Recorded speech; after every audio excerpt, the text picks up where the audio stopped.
Martedì 7 gennaio. Fondare la giornata sull'amore. In ogni relazione, la carità.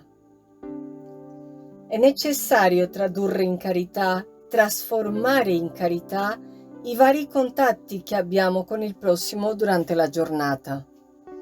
Dal mattino quando ci alziamo alla sera quando andiamo a letto, ogni relazione con gli altri deve essere carità.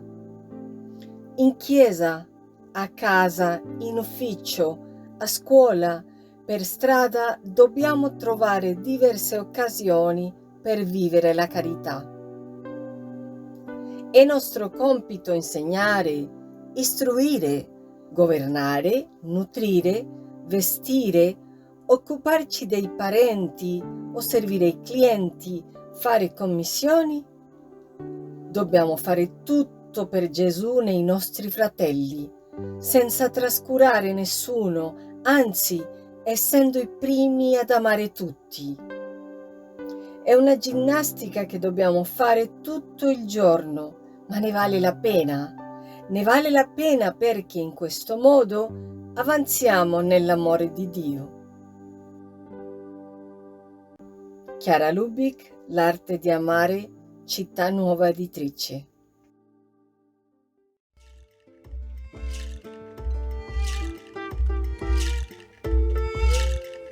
Parola di vita. Gennaio 2025. Credi tu questo? Giovanni 11:26.